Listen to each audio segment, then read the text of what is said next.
शुक्रवार को दूसरे चरण का मतदान हुआ। बिहार की 5 सीटों पर हुए मतदान में सबसे हॉट सीट मानी जा रही पूर्णिया में मतदान के बाद तस्वीर साफ होने लगी। यहां वोट परसेंटेज 61.39 रहा, जबकि पिछली बार यह प्रतिशत 65.37 था। कम हुए वोटिंग परसेंटेज के लिए भले ही गर्मी को दोष दिया जाए, लेकिन महत्वपूर्ण यह है कि शुक्रवार को हुई वोटिंग में लालू की पार्टी राष्ट्रीय जनता दल यानी कि आरजेडी के कोर मुस्लिम वोटर्स यानी कि मुस्लिम और यादव वोटर्स ने बढ़ चढ़कर हिस्सा लिया और वोट किया। वहीं राष्ट्रीय जनतांत्रिक गठबंधन के नैसर्गिक अगड़े वोटर्स ने प्रत्याशियों को लेकर उदासीनता दिखाई। तो अब सवाल ये उठता है कि क्या MY के आधार पर यानी कि मुस्लिम और यादव के आधार पर राजद की बीमा भारती आगे रहेंगी? पूर्णिया सीट के लिए इस सवाल का जवाब लोग रोचक अंदाज में देते हैं। राहुल गांधी का नहीं आना अच्छा रहा। तो अब यह भी सवाल है कि यह अच्छा आखिर कैसे रहा?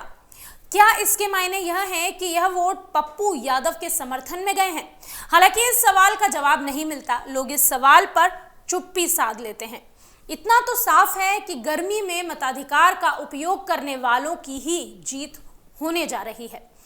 वैसे आपको बता दें कि पूर्णिया लोकसभा सीट को आरजेडी की स्वाभाविक सीट नहीं माना जाता, यानी कि ये जो सीट है ये आरजेडी की नहीं है, लेकिन बावजूद इसके आरजेडी ने यहां से प्रत्याशी के तौर पर खुद लालू प्रसाद यादव की बेटी बीमा भारती को सांसदी के लिए प्रत्याशी घोषित किया। तो वहीं सीएम नीतीश कुमार की पार्टी जनता दल यूनाइटेड की तरफ से विधायकी से इस्तीफा देकर पूरी ताकत से इस मैदान को लड़ा गया, या यूं कहें कि इस जंग में कूदा गया। लालू प्रसाद यादव के बेटे और राज्य के पूर्व उप मुख्यमंत्री तेजस्वी यादव नहीं चाहते थे कि पप्पू यादव यहां से उतरे। उन्होंने कांग्रेस पर बहुत दबाव बनाए। साफ तौर पर यह भी कहा गया कि नए नवेले कांग्रेसी पप्पू यादव को पूर्णिया से दूर रखा जाए।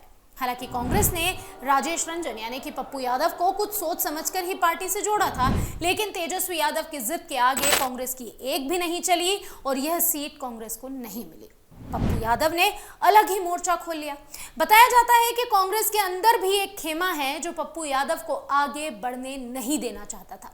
आखिरकार पप्पू को बगावत का रास्ता चुनना पड़ा और उन्होंने ये जंग अकेली लड़ी। अपनी पार्टी को खत्म कर कांग्रेस में जाने के बावजूद निर्दलीय मैदान संभाले रखा।